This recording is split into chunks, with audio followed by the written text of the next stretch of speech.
Queridos, abramos a palavra de Deus na segunda carta de Paulo aos Coríntios, capítulo 4. Dessa feita, vamos do verso 7 até o verso 15. Segundo aos Coríntios, capítulo 4, do verso 7 até o verso 15. E assim nós estamos dando continuação à nossa série de estudos, nessa carta do apóstolo Paulo à igreja de Corinto. Temos, porém, esse tesouro em vasos de barro, para que a excelência do poder seja de Deus e não de nós. Em tudo somos atribulados, porém não angustiados, perplexos, porém não desanimados, perseguidos, porém não desamparados, abatidos, porém não somos sempre entregues à morte por causa de Jesus, para que também a vida de Jesus se manifeste em nossa carne mortal. De modo que em nós opera a morte, sabendo que aquele que ressuscitou o Senhor Jesus também nos ressuscitará com Jesus e nos apresentará convosco. Porque todas as coisas existem por amor de vós, para que a graça, multiplicando-se, torne abundantes as ações de graças por meio de muitos, para a glória de Deus. Até aqui. Nós vamos orar pedindo a iluminação do Espírito Santo em nossos corações. Pai querido, depois de louvarmos o Teu nome como é devido, queremos agora ouvir a Tua voz através da Escritura. Nós pedimos que o Senhor conceda graça e misericórdia para que essas palavras aqui escritas pelo apóstolo Paulo, ao serem interpretadas e aplicadas, sejam usadas por Ti para abençoar cada um dos Teus filhos e filhas que se encontram aqui nessa noite. Que nós possamos ser alimentados, desafiados, encorajados, consolados, instruídos, repreendidos, tudo de acordo com a necessidade que o Senhor conhece tão bem. Dá-nos a Tua graça, esteja conosco pelo Teu Espírito Santo nesse momento. Pedimos em nome do Senhor Jesus. Amém. Queridos, na última mensagem nós vimos o apóstolo Paulo apresentando mais uma razão pela qual os judeus não criam em sua mensagem. Paulo está engajado em defender-se das acusações de falsos profetas, falsos mestres que haviam se infiltrado na igreja de Corinto, querendo minar a sua autoridade com o propósito evidente de ter controle sobre os membros da igreja de Corinto. Nós já vimos que eles eram provavelmente judaizantes, eram judeus que perseguiam o apóstolo Paulo, à semelhança do que nós encontramos na região da Galácia, daí a carta aos Gálatas, e que tinham como estratégia chegar nas comunidades fundadas pelo apóstolo Paulo, questionar a autoridade de Paulo como apóstolo e apresentar as obras da lei do judaísmo, a lei de Moisés, como sendo o complemento necessário para a fé em Jesus Cristo. Eles diziam mais ou menos assim: vocês ouviram do apóstolo Paulo que a salvação é pela fé em Jesus Cristo. Não tem nada errado. Isso aí não está errado, só é incompleto, porque além de crer em Jesus, vocês têm que se circuncidar, você tem que guardar a dieta dos judeus, você tem que seguir aquele calendário religioso dos judeus, senão vocês não podem se salvar. Era essa a mensagem que eles traziam, e isso trazia uma dor de cabeça muito grande ao apóstolo Paulo. Ele teve que escrever a carta aos Gálatas por conta disso. Na carta que ele escreve aos Romanos há traços disso também. Esses falsos profetas estavam infiltrados nas igrejas de Corinto. Eles representavam a primeira heresia, o primeiro movimento herético dentro do cristianismo. E Paulo então se vê obrigado, não porque ele tinha amor ao seu ofício, isso aqui não é uma autodefesa que Paulo está fazendo por motivos egoístas, mas é que ele sabe que a mensagem que ele prega, a credibilidade da mensagem que ele pregava, estava diretamente ligada à sua credibilidade pessoal. E nós sabemos que isso é verdade até o dia de hoje. Se uma pessoa é desqualificada moralmente, ninguém acredita mais nela hoje, especialmente se é um líder religioso. Se ele foi desqualificado moralmente, ele pode ter dito verdades, ensinado coisas muito certas, mas a credibilidade foi embora. Então o interesse de Paulo em se defender não é pessoal, mas é manter a autoridade da palavra de Deus que ele vem ensinando, do evangelho da graça que ele vem ensinando aos gentios. Por isso que ele gasta boa parte do tempo aqui na segunda aos Coríntios se defendendo. Na verdade, ele tinha feito isso já na primeira, especialmente no capítulo 9, ele faz uma defesa do seu ministério. Mas é aqui na segunda carta onde ele se defende de maneira mais direta, mais clara. Uma das acusações que era, aliás, um dos argumentos que era usado por esses inimigos de Paulo, é que ele não podia ser de Deus porque a pregação dele era rejeitada pelos judeus. Os judeus não criam na mensagem de Paulo. E de fato é verdade. Alguns inclusive acham que o espinho na carne de Paulo era a dor que Paulo sentia pela rejeição que o seu próprio povo tinha à mensagem que ele pregava. Em Romanos capítulo 9, Paulo fala que sentia uma incessante dor no seu coração pelo fato de que os judeus não criam em Jesus como sendo o Messias prometido pelos profetas. E aquilo machucava o apóstolo Paulo a ponto de abatê-lo tremendamente. Então, mas isso era usado contra ele. Como é que você pode ser de Deus se o povo de Deus não está recebendo sua mensagem? A resposta de Paulo nós já vimos. Primeiro, foi que os judeus, quando liam o Evangelho, quando liam as Escrituras do Antigo Testamento, eles tinham um véu, que era o véu da incredulidade, do legalismo, que impedia que eles vissem que a glória da antiga aliança estava passando e que Cristo de fato era o Messias. Isso está no final do capítulo 3. E agora, na última mensagem, vimos mais um argumento que Paulo usa, ou mais uma explicação que ele dá para a incredulidade dos judeus. Ele diz que nunca falsificou o Evangelho com o objetivo de produzir resultados, nunca pregou um evangelho que fosse mais fácil de aceitar. Ele sempre pregou o evangelho na sua pureza. Mas se então as pessoas não acreditavam nesse evangelho, essas pessoas eram aquelas que estavam se perdendo, estavam caminhando para a perdição. E por isso que elas não poderiam crer, elas não queriam crer e não haveriam de crer, porque elas estavam caminhando para a sua própria condenação. E além disso, Satanás havia cegado o entendimento deles. Esse foi o ponto que nós focamos na segunda-feira passada. A como Satanás cega o coração dos incrédulos, enreda a mente deles e os impede de perceber a verdade do Evangelho que é claramente exposta diante deles. À luz disso, Paulo terminou a passagem anterior, dizendo que somente Deus podia fazer brilhar a luz do Evangelho num coração que está entenebrecido pela incredulidade e cujas trevas estão agravadas pela atuação maligna. E agora ele passa a responder mais um ataque. Era o fato de que ele apanhava em todo lugar que ele passava. Ele sofria muito pelas perseguições. O argumento ia mais ou menos assim: você não é de Deus, Paulo. Ou então os falsos profetas diziam lá para a comunidade de Corinto: vocês foram iludidos por um cara muito esperto. Ele fala bem, a pregação dele pode fazer sentido, mas na verdade ele não é de Deus. Primeiro, ninguém acredita nele. Segundo, aonde ele passa, ele apanha, ele é preso, expulso da cidade, vai para a cadeia, é chicoteado. Como é que essa pessoa pode ser de Deus? Como é que pode ser de Deus uma pessoa dessa? Paulo responde aqui, do verso 7 a 15, o motivo pelo qual ele não nega os seus sofrimentos, mas ele responde aqui o motivo pelo qual Deus permitia que ele passasse por sofrimentos tão intensos. Nós já vimos aqui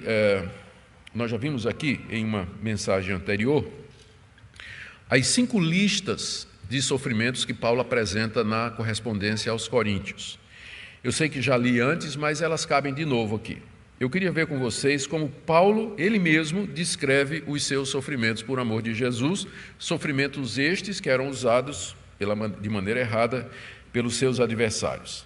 A primeira lista, nós vimos, está lá no capítulo 4 da primeira aos Coríntios, quando Paulo, num tom irônico, ele diz a partir do verso 9, 1 Coríntios 4, 9, porque a mim me parece que Deus nos pôs a nós, os apóstolos, em último lugar, como se fôssemos condenados à morte, porque nos tornamos espetáculo ao mundo, tanto a anjos como a homens. Nós somos loucos por causa de Cristo, e vós sábios em Cristo. Ele está ironizando com os coríntios, porque os coríntios diziam, nós somos sábios e Paulo é doido. Aí ele está ironizando: nós somos loucos por causa de Cristo, e vós sábios em Cristo, nós fracos e vós fortes, vós nobres e nós desprezíveis. Até a presente hora sofremos fome, sede e nudez, e somos esbofeteados e não temos morada certa. E nos afadigamos trabalhando com nossas próprias mãos. Quando somos injuriados, bendizemos; quando perseguidos, suportamos; quando caluniados, procuramos conciliação. Até agora temos chegado a ser considerados lixo do mundo e escória de todos. Aqui é a primeira lista dos sofrimentos do apóstolo Paulo. A segunda está na segunda carta, que é a lista que nós vamos ver daqui a pouco, né? Então eu vou pular, que está do verso 8 e no verso 9, e nós vamos direto agora para o capítulo 6. Segundo nos açoites, nas prisões, nos tumultos, nos trabalhos, nas vigílias, nos jejuns, na pureza, no saber, na longanimidade, nas armas da justiça, quer ofensivas, quer defensivas. Aí ele retorna no verso 8: por honra e por desonra, por infâmia e por boa fama, como enganadores e sendo verdadeiros, como desconhecidos, entretanto bem conhecidos, como se estivéssemos morrendo, contudo eis que vivemos, como castigados, porém não mortos, entristecidos, mas sempre alegres, pobres, mas enriquecendo a muitos, nada tendo, mas possuindo tudo. Capítulo 11 dessa mesma carta, 23 a 29. Se referindo a esses adversários, ele diz: são ministros de Cristo? Falo como fora de mim. Eu ainda mais, em trabalhos muito mais em prisões, em açoites, sem medida, em perigos de morte muitas vezes. 5 vezes recebi dos judeus uma quarentena de açoites menos um. Fui 3 vezes fustigado com varas, 1 vez apedrejado, em naufrágio 3 vezes, 1 noite e 1 dia passei na voragem do mar. Em jornada muitas vezes, em perigos de rios, perigos de salteadores, em perigos entre patrícios, em perigos entre gentios, em perigos na cidade, em perigos no deserto, em perigos no mar, perigos entre falsos irmãos, em trabalhos e fadigas, vigílias, muitas vezes fome, sede, jejum, muitas vezes frio, nudez, além das coisas exteriores, há o que pesa sobre mim diariamente, a preocupação com todas as igrejas. Quem enfraquece, que também eu não enfraqueça. Quem se escandaliza, que eu não me inflame. E ainda aqui, no capítulo seguinte, 12, a partir do verso 7, ele diz: para que não me ensoberbecesse com a grandeza das revelações, foi-me posto um espinho na carne, mensageiro de Satanás, para me esbofetear, a fim de que não me exalte. Por causa disso, 3 vezes pedi ao Senhor que o afastasse de mim. Mas então ele me disse: a minha graça te basta, porque o poder se aperfeiçoa na fraqueza. Aqui estão nessas listas a descrição dos sofrimentos do apóstolo Paulo. Esses sofrimentos eram motivados pela pregação de que Cristo era o Messias, o Filho de Deus, que provocava a reação dos judeus que não criam nisso, dos gentios também, dos gregos e dos romanos. Em todo lugar, a mensagem do Evangelho produzia, por um lado, cheiro de vida para a vida, nos que eram salvos, mas cheiro de morte para a morte nos que se perdiam. E os incrédulos se levantavam contra o apóstolo Paulo, contra a verdade que ele pregava, e o perseguiam de todas as maneiras possíveis. E Paulo descreve aqui algumas destas maneiras. Ele fala de fome, passar nudez, passar frio, ser chicoteado, ser apedrejado, ser preso, passar por naufrágio e tantas outras dificuldades que ele enfrentou. A pergunta é: quais os motivos pelos quais Deus permitia que o seu campeão sofresse tanto? Nós pensaríamos o contrário, pensaríamos em termos do Antigo Testamento. Deus, quando escolheu Abraão e chamou Abraão, o encheu de riquezas, de glória, de propriedade, de descanso, de recursos, de pessoas e tudo mais, mas com Paulo foi exatamente o oposto. Deus expôs o apóstolo Paulo a passar por tudo isso. Como é que Paulo via isso? Como é que ele explicava tudo isso? A chave para nós entendermos está na declaração que ele faz no verso 7 do capítulo 4, que dá início ao texto que nós lemos aqui. Temos, porém, este tesouro em vasos de barro, para que a excelência do poder seja de Deus e não de nós. O porém aí faz o contraste com o que ele disse antes. No verso anterior, ele disse que Deus que tinha dito que das trevas resplandeceria a luz, Deus mesmo resplandeceu em nosso coração para a iluminação do conhecimento da glória de Deus na face de Cristo. O tesouro a que Paulo se refere e que está guardado no vaso de barro é esse conhecimento da glória de Deus na face de Jesus Cristo. É o próprio Evangelho na sua plenitude e na sua glória. E Paulo carregava essa verdade consigo. Ele conhecia essa verdade e ele foi encarregado de divulgá-la. Só que essa verdade, ela estava acolhida, ela estava abrigada nisso que Paulo chama de vaso de barro. Vaso de barro é a descrição que ele usa para si próprio, para a natureza humana, para a sua fragilidade e para o fato de que, comparado com o Evangelho, a glória de Deus, a sua existência era insignificante. O contraste deixa isso muito claro. Você imagina um tesouro preciosíssimo, um diamante. Imagina os tesouros, as pedras mais preciosas que você imaginar, as pedras mais preciosas do mundo, e elas guardadas numa jarra daquelas de água, que a gente, lá no interior, o pessoal gosta, né? Imagine, só que dentro dela, você olha assim, não dá nada para a jarra. É uma jarra de barro, que você compra por R$10, R$5 na beira da estrada. Mas dentro estão as pedras preciosas mais caras e custosas do mundo. Essa é a figura que Paulo usa para se referir a ele mesmo. Ele é como um vaso de barro no qual está contido o tesouro do conhecimento da glória de Deus na face de Jesus Cristo. E aqui é que vem o ponto. O que importa é o tesouro e não o vaso. O valor do vaso de barro comparado com o tesouro é insignificante. Para que a beleza e o brilho daquelas joias apareçam, é necessário que o vaso seja quebrado. Ele tem que ser quebrado para que aquilo que está dentro dele seja revelado. Então está explicado o porquê que Deus permitia que Paulo sofresse tanto.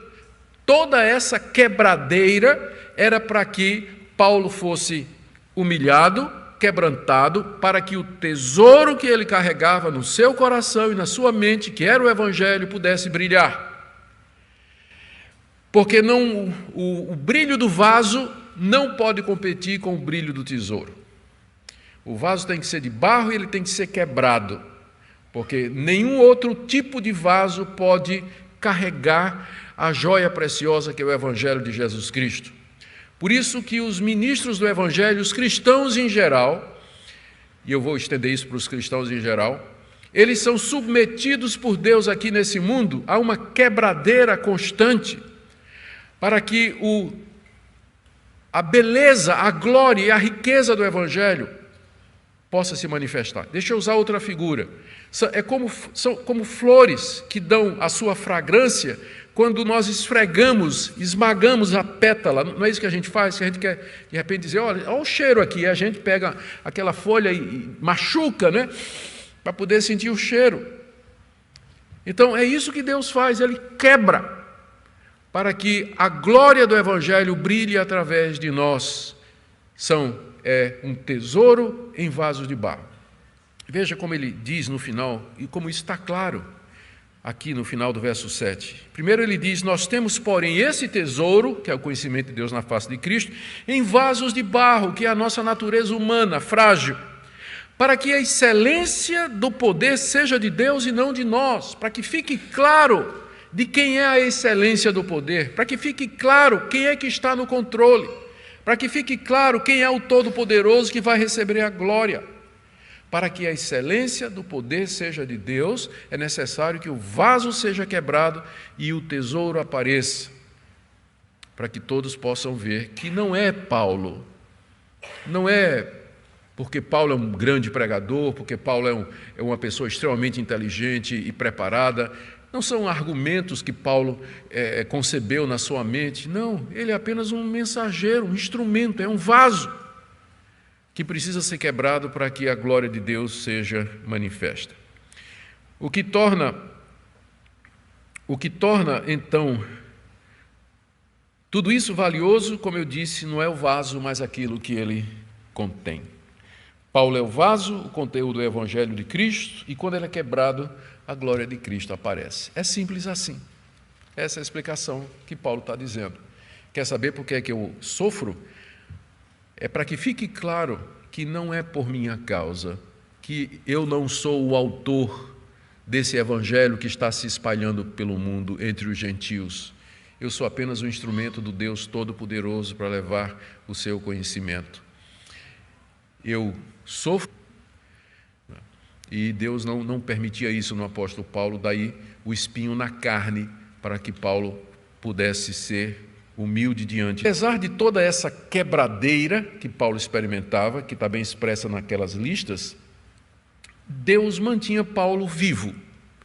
É um grande mistério. Como é que alguém que passa por todo esse sofrimento... Se você e eu passássemos por 1/10 do que Paulo está dizendo aqui, a gente já tinha desistido de ser pastor, ia ser motorista de Uber, vender enciclopédia, ou trabalhar nas Casas Bahia, qualquer coisa dessa daí.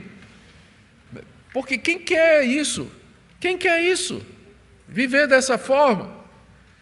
Quem quer? Como explicar que aquele fariseu, Saulo de Tarso, um homem conhecido, um homem importante, um homem culto, ele se sujeitou sua vida toda a isso, por pregar esse evangelho? O que é que o motivava? O que é que o levava a continuar sem desistir?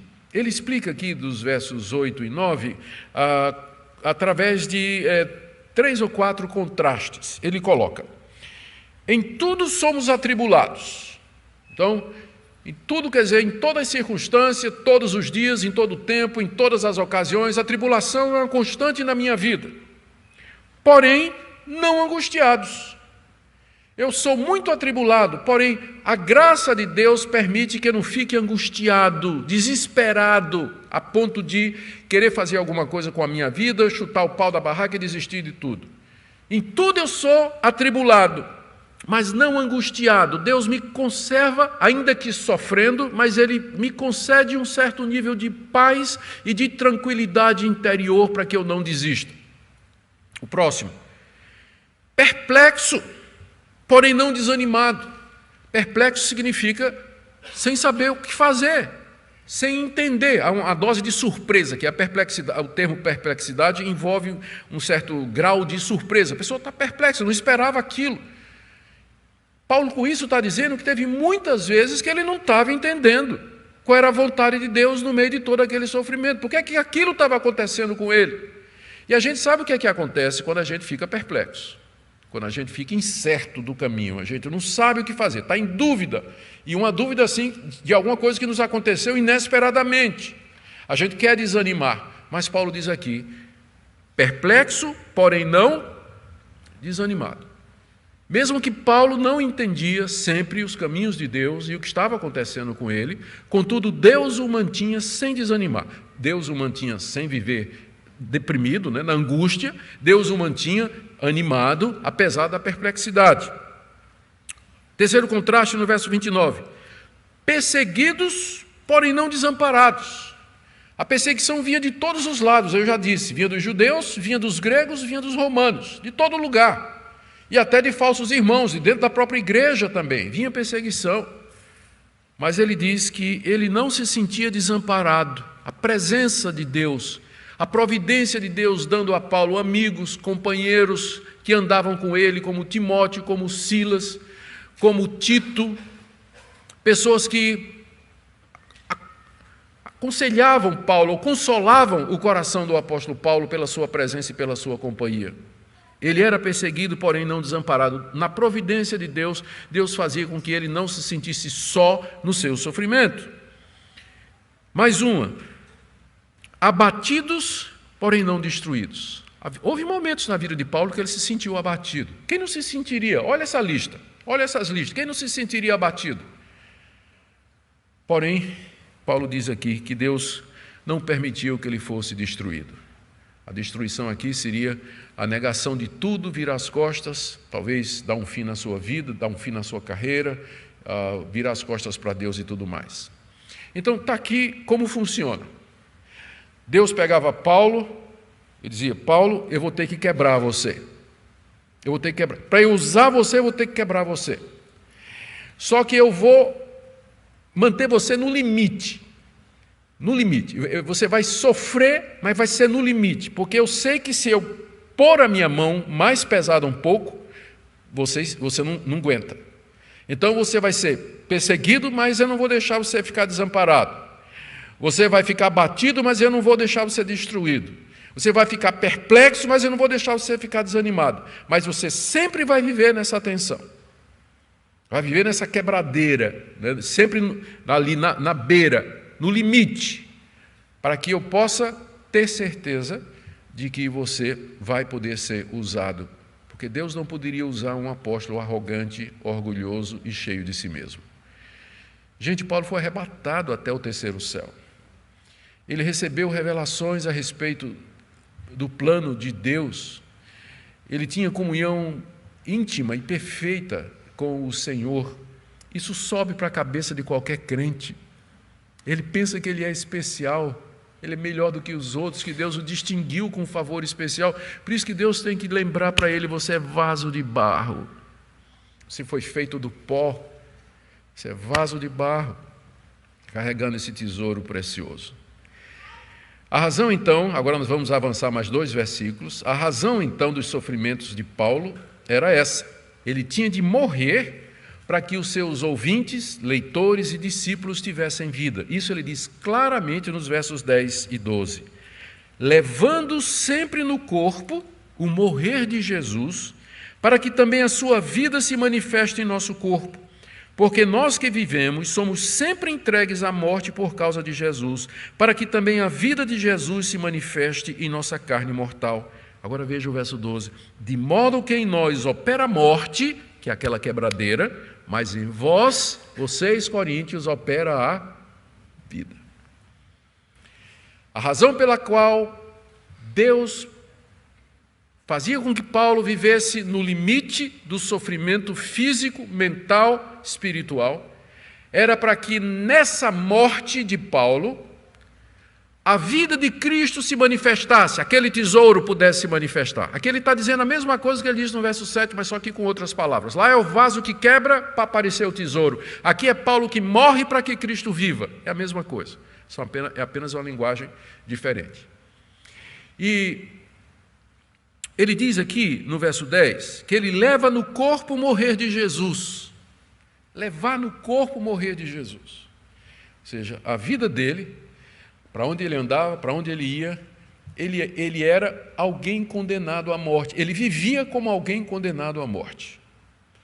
Como alguém que sabe que a qualquer momento tudo pode terminar. Alguém que já abriu mão da vida, no sentido de que ele não espera mais nada nessa vida. Se ele tivesse algum conforto, algum alívio nessa vida, ele daria graças a Deus. Mas ele não esperava nada disso. Ele já tinha, numa santa resignação, entregue sua vida completamente a Deus, dizendo: Senhor, dispõe de mim do jeito que o Senhor quiser.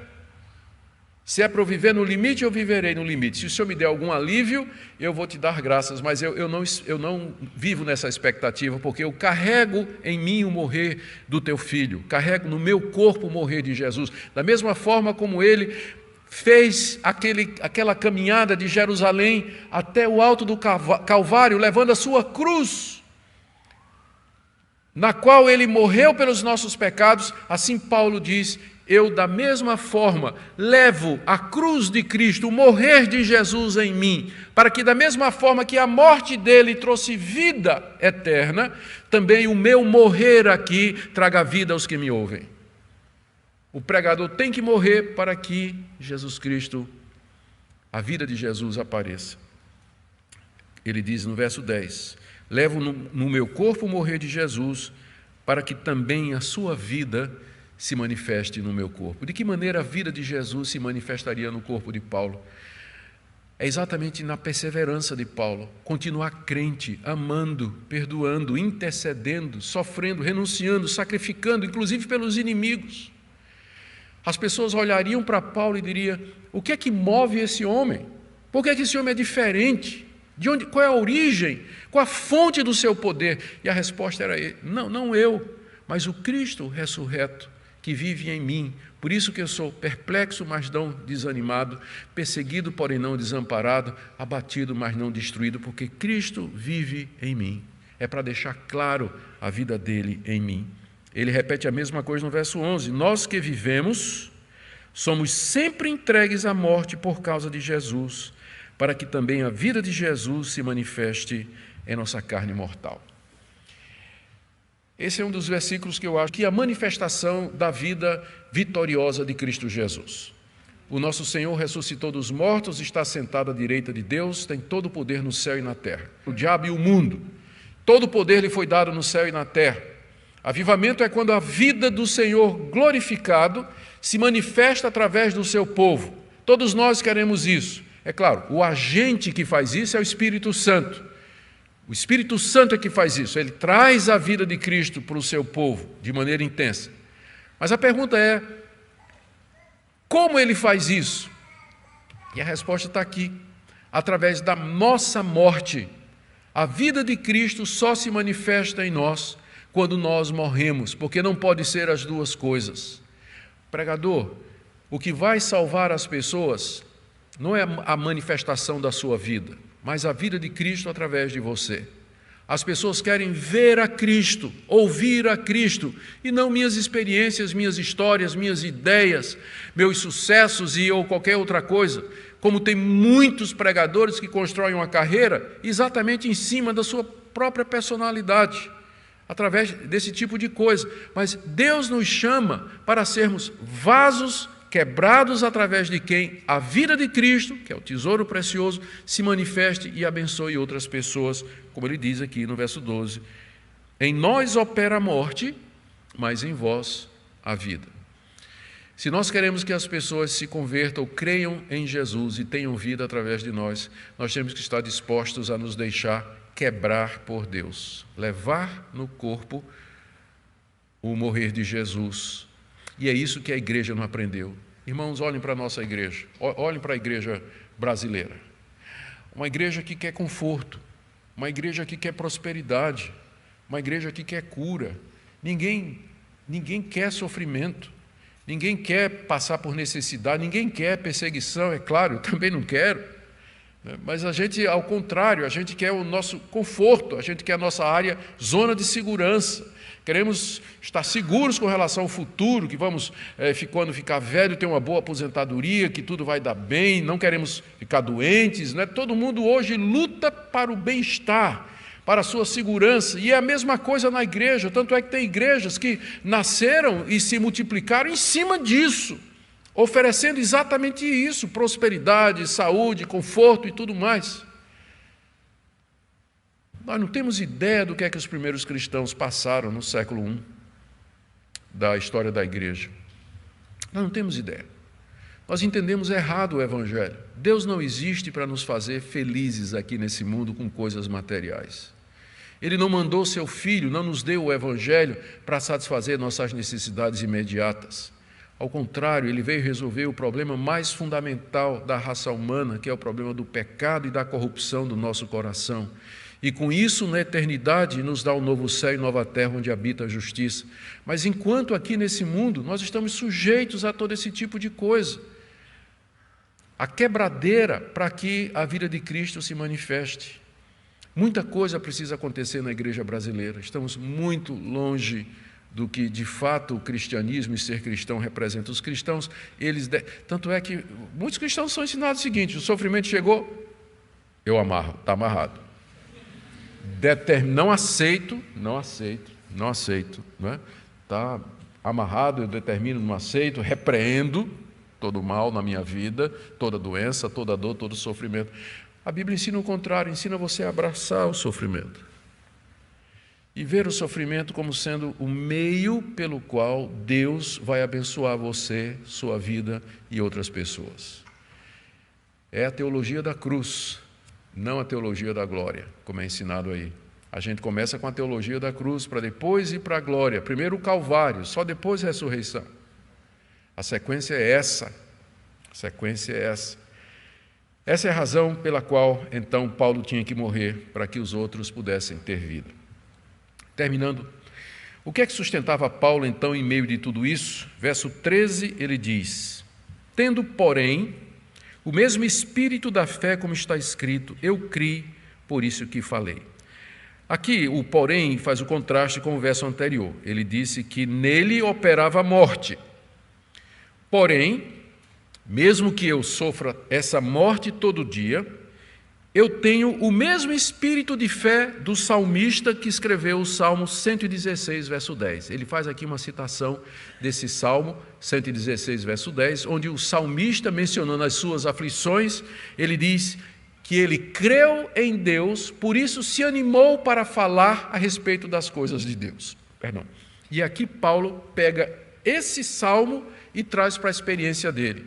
Ele diz: a razão pela qual eu falo é porque eu criei, como diz o Salmo 116, verso 10.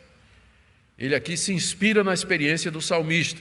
O salmista creu, por isso que falou, apesar de todas as suas tribulações. Aí Paulo continua: também nós cremos, por isso também falamos. Essa é a razão pela qual eu não paro de falar. É porque eu creio. É porque eu creio. E em quem você crê, Paulo? Verso 14. Crendo, o sabendo aqui pode colocar crendo, que é a mesma coisa. Crendo que aquele que ressuscitou o Senhor Jesus também nos ressuscitará com Jesus e nos apresentará convosco. Qual era o motor por detrás do ânimo de Paulo? Era a crença na ressurreição dos mortos. O mesmo Deus que ressuscitou Jesus depois do seu sofrimento era o mesmo Deus que haveria de ressuscitar o apóstolo Paulo. Ele cria, por isso ele falava, mesmo em meio a todo aquele sofrimento. Está explicado porque ele era um dínamo, ele era imparável, não tem essa palavra, mas ele era imparável. Não tinha como parar o apóstolo Paulo. Por quê? Porque ele era movido por crença, uma crença profunda, e não há nada que motive mais um homem do que aquilo que ele crê. Pessoas que não creem em nada, elas não têm convicções, são pessoas sem princípios, sem orientação, sem propósito na vida. Mas a fé, especialmente a fé no cristianismo e na obra de Jesus Cristo, traz as maiores motivações, inclusive para o martírio, como os cristãos do primeiro século, que estavam dispostos a ir para a arena, enfrentar leões, gladiadores, serem crucificados, queimados vivos, porque criam. Mas pessoas que não têm fé e nem convicção, elas nunca vão fazer diferença na vida. Nunca vão fazer diferença na igreja, nesse mundo. Eu creio, por isso eu falo, diz o apóstolo Paulo. E eu creio na ressurreição. Eu creio que depois de todo esse sofrimento, Deus me erguerá do meu túmulo. Paulo está aguardando a ressurreição. Ele foi decapitado no ano 65, na Via Ápia, por ordem de Nero, lá em Roma, quando iniciou a primeira grande perseguição. O corpo dele está aguardando a ressurreição. Ele está agora com o Senhor Jesus, como ele disse para mim, o melhor é partir e estar com Cristo. Ele partiu e foi estar com Cristo. Está aguardando a ressurreição dos mortos, que era a grande esperança e expectativa dele. E porque ele cria nisso, é que ele falava e porque ele sofria e ele continuava. Está aqui, então, irmãos, terminando, a primeira razão que Paulo apresenta para os seus sofrimentos. É que através deles, Deus dava vida a outros. Ele era o vaso a ser quebrado, para que o tesouro do Evangelho fosse levado avante. Eu quero terminar aqui, então, com uma conclusão. Eu creio que é mais importante, algumas conclusões, na verdade, uma apenas, por conta do nosso horário. Os sofrimentos fazem parte da vida e do ministério cristão. Essa é a grande verdade que a igreja brasileira precisa ouvir. E isso prepara o crente para a vida. Quando você nunca ouviu isso, quando você ouviu o contrário, quando chega o câncer, um filho especial, problema no seu casamento, perseguição na escola, você jovem na universidade, perseguido pelo seu professor ateu, pelo seu professor de filosofia questionando sua fé, você fica perplexo.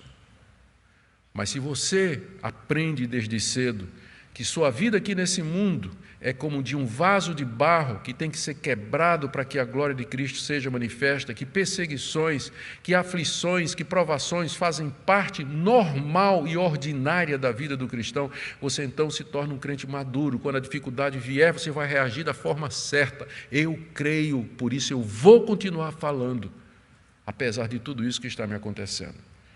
Essa é a conclusão que eu queria tirar nessa noite, pedindo que Deus aplique a cada um de nós e que nós possamos, como Paulo, orar e dizer assim: Senhor, primeiro, não é errado pedir para tirar o espinho. A gente vai ver quando chegar no capítulo 12, daqui a alguns meses, cortar o sofrimento aqui, entendendo por que nós sofremos e na expectativa da ressurreição. Tudo será consumado para a glória de Deus e a alegria do seu povo. Oremos. Ó Deus, eu quero pedir pelos que sofrem nessa noite, pelos que estão aqui passando grande aflição, angústia física talvez, mental, espiritual, perplexidade. Eu quero pedir, Senhor, que a Tua graça preciosa em Jesus seja ministrada a eles nessa noite e que nós todos nos rendamos a Ti, que nós nos entreguemos a Ti completamente e que estejamos dispostos a ser como quem carrega a cruz, destinados à morte, levando no corpo o morrer de Jesus. Que nós não esperemos nada aqui nesse mundo e, portanto, sejamos gratos pelas poucas coisas que nós temos. Pedimos que o Senhor nos ensine a viver como cristãos verdadeiros. Em nome de Jesus. Amém.